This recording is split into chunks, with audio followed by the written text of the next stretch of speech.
Once Rose and Davy moved into their new house, she didn't bother to dress him in more than his customary diapers unless there was a reason. If the house was cool, Rose would dress him in either shortalls or onces to play on the carpet of their family room. When they went out together, she would put snap-crotched overalls on him and stuff a pair of diaper doublers in the front of his diapers to provide extra padding so she wouldn't have to change him until they got home. Unless it was cold, she let him sleep in nothing more than his diapers with his blankie to keep him warm. Davy's adult mind returned after 2 months, but he didn't use it. By that time, he had lost interest in the adult world. His personal concerns remained at the level of a 2-year-old. He was happy to be a little boy again and spend his days waddling around behind Rose in his diapers to see what she was doing. He liked taking morning and afternoon naps and having his diapers changed by her. He became too used to having Rose take care of him to expend the effort to take charge of his life. His mother talked to the judge who married them and easily convinced him to declare that Davy was incompetent. After a perfunctory interview with the judge in his chambers, where the judge got to witness Davy suck his thumb, babble, make bubbles of spit and pee in his diapers, Rose was granted full power of attorney and given guardianship of her mentally ill husband. As far as the state was concerned, he was an infant and Rose was legally his mother. After 2 years of nursing, Davy developed an acute case of pyorrhea and extensive caries from the constant bath of sugar-laden formula and fruit juice over his teeth.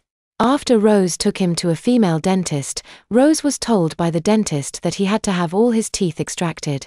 The dentist used a combination of anesthetic and nitrous oxide to eliminate the pain of surgery and was sympathetic to Rose's pleas for a prescription for powerful painkillers. He spent the next 2 weeks in a semi-conscious condition as Rose laced his formula with painkillers. Rose noted with maternal delight that the mind-numbing drugs had an unexpected effect. His behavior, which had hovered at the toddler stage, suddenly regressed until he acted like a 9-month-old infant. The drugs made him so unsteady on his feet that he stopped walking around the house and began creeping on all fours on the floor. His speech was so slurred by the painkillers that he gave up trying to communicate altogether. Instead, he would sit on the floor and babble to himself while he played with his toys. Most of the time, he slept. When the swelling of his gums went down again, Rose wasn't surprised to discover that his drooling had become so uncontrollable that his wet dripping chin became a permanent feature of his face. Without his front teeth, he slobbered continuously, streaming strings of saliva on his chest like the merest infant. After he stained 2 of his best lap-shouldered infant-style t-shirts, Rose made some Velcro-tabbed drooling bibs from some old towels and made him wear them around the house whenever he wasn't sleeping or eating. She continued to bib him for his meals in his regular adult feeding bibs that Ruth had bought him.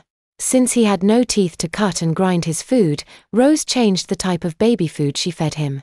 In order to protect his still tender gums, she bought a number of latex rubber-coated, baby feeding spoons to use when she fed him.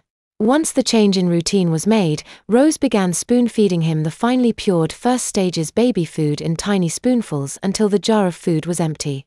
Gradually she reduced the amount of solid food she gave him, replacing the nourishment he got from baby food with infant formula. Within a month, most of his calories came from the vast amounts of formula he sucked down every day.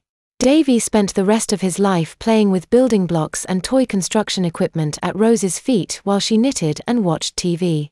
If he was good in the morning, she'd let him watch cartoons in the afternoon after his nap.